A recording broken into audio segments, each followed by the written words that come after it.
Let's talk about packaged foods. When shopping for groceries, I encourage you to avoid foods with long ingredient lists and choose ones without food additives.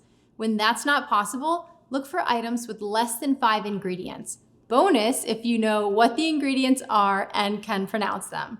Of course, keeping it simple doesn't mean we stop scrutinizing labels. We will always do that as a bare minimum.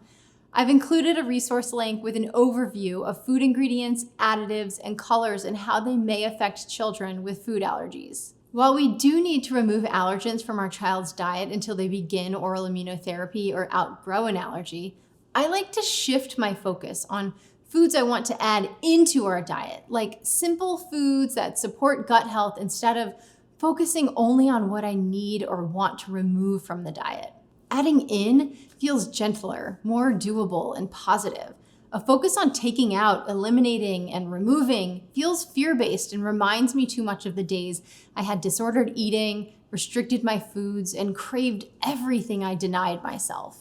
You may want to try limiting packaged and processed items from your child's diets if you can.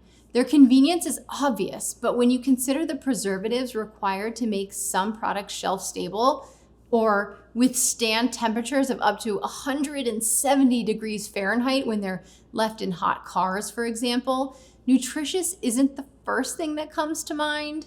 Additionally, companies aren't always honest about what's really in their products. In 2021, Consumer Reports found that some popular baby food brands consistently underreported the amounts of toxic metals, including lead, mercury, and arsenic their products contained. This is dangerous and scary. Early exposure to even small amounts of these and other heavy metals may increase the risk of lower IQ, cognitive and reproductive problems, and behavior issues, including ADHD and autism. I want to be clear, packaged and processed foods aren't inherently bad, and I'm not trying to scare you away from them.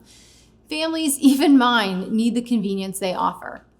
Especially mine need the convenience they offer, even with the hassle of understanding their labels and manufacturing processes. I see packaged foods as supplementary products, not as replacements for meals and necessary nutrition. I usually buy essential convenience items like sunflower seed butter and frozen bread with an expiry date so it's not shelf stable for school sandwiches. I also purchase any items you'd typically find in the bulk food aisle in sealed packages that claim they have had no cross contact with other allergen processing lines. There are many helpful resources for identifying the healthiest and safest packaged foods for your family.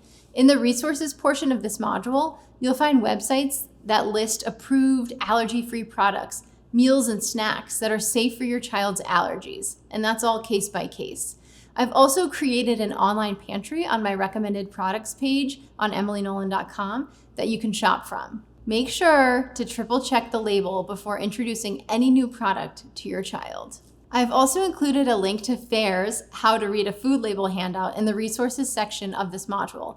Take some time to review it and share it with anyone who may shop for and feed your child. To help you get a head start on healthy snack ideas, I've also included a list of simple snacks you can prep quickly in the moment or ahead of time. I know I've created a lot of resources for you, but they're all here to help you take one more decision off your plate, to give you a little bit more bandwidth to do what you need to be doing, which is taking care of your child. In addition to using the mantra, keep it simple, to guide me while I shop, I also use it to build our meals. I ask myself if I have the basics: protein, carbohydrates, and a vegetable or fruit. If the babysitter's cooking that night or I need a quick convenience lunch, this could look like a frozen cheese pizza and sliced sweet peppers and strawberries on the side. If I can answer yes that the meal has a protein, carb, and veggie or fruit, I know we have a complete meal, and I can mentally move on. Keep it simple. It's important not to let perfect be the enemy of good. Offer these 3 or 4 food groups as often as possible at mealtimes without guilt or shaming yourself for missing a few here and there. It's all good. You're doing the best to meet your child's nutritional needs while fortifying their gut health and strengthening their immune system. I know, it's all a lot. It's crucial to find what works best for your family and not have any guilt about it. Every family's approach should be unique to them and their needs. Maybe lunch is boxed pasta and dinner is homemade. Maybe snacks are convenience foods like pouches and string cheese, and bigger meals are home cooked.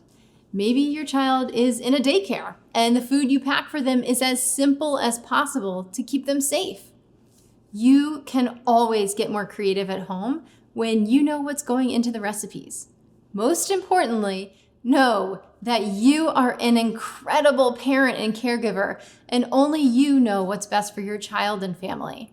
What a relief that we all don't have to look so perfect when feeding our children, families, and even ourselves. You're doing great. I'll see you in the next module where we're gonna make mealtime even easier.